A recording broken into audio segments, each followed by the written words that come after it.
Cinema ఇండస్ట్రీలో కొంతమంది కాంబినేషన్లో సినిమాలు వస్తే అవి ఖచ్చితంగా సూపర్ హిట్ అవుతాయని నమ్మకం ఉంటుంది. ఇక దర్శక ధీరుడు రాజమౌళి, మాటల మాంత్రికుడు త్రివిక్రమ్ శ్రీనివాస్, వివి వినాయక్ లాంటి వారు కొంతమంది హీరోలతో మాత్రమే ఇప్పటి వరకు సినిమాలు 2-3 తీశారు. ఇక దర్శక ధీరుడు రాజమౌళి, యంగ్ టైగర్ ఎన్టీఆర్ కాంబినేషన్లో స్టూడెంట్ నెంబర్ 1 సింహాద్రి చిత్రం తర్వాత యమదొంగ సెన్సేషనల్ హిట్ అయింది. ఒక రకంగా చెప్పాలంటే ఎన్టీఆర్ కెరియర్ మలుపు తిప్పిన చిత్రాలు కూడా ఇవే అని చెప్పొచ్చు. ఈ ఇద్దరే, ఒకరు నటనకు మారుపేరు అయితే మరొకరు ఒక బొమ్మని చెక్కినట్టుగా చాలా అందంగా సినిమాని తీసే దర్శక దిగ్గజం. అయితే యమదొంగ వచ్చే ఆగస్టుకి 8 సంవత్సరాలు అవుతుంది. రాజమౌళి ఆ మధ్య ఎన్టీఆర్ తో ఓ సినిమా తీయబోతున్నట్లు వార్తలు వచ్చాయి. అయితే ప్రస్తుతం బాహుబలి 2 సినిమా బిజీలో తలమునకలైపోతున్న రాజమౌళి ఇప్పటి వరకు ఈ సినిమా కోసం ఏకంగా 4 ఏళ్ల సమయం పట్టింది.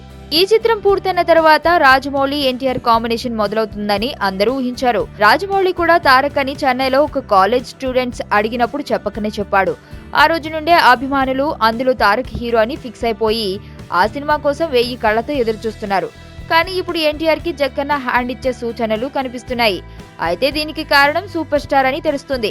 రజనీ రోబోటు తర్వాత రాజమౌళితో సినిమా చేయడానికి అంగీకరించినట్టు ఫిలిం నగర్ లో గుసగుసలు వినిపిస్తున్నాయి. రజనీతో సినిమా చేయాలి అని రాజమౌళికి అప్పటి నుండో తీరని కోరిక. అయితే తారక్ కూడా జనతా గ్యారేజ్ తర్వాత వక్కంతం వంశీ సినిమా కళ్యాణ్ రామ్ నిర్మాతగా చేయబోతున్నాడు. ఆ తర్వాత పూరి జగన్నాథ్ చిత్రం తెరకెక్కబోతుంది.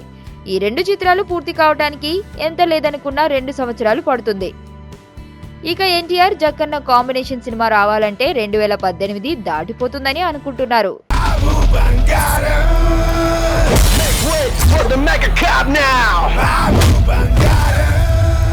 టైగర్ వెజ్ తింటే ఎటకారంగా చూశారు, నాన్ వెజ్ లో దిగిందిరా. ఇక నరకమేరా ఒక్కొక్కడికి.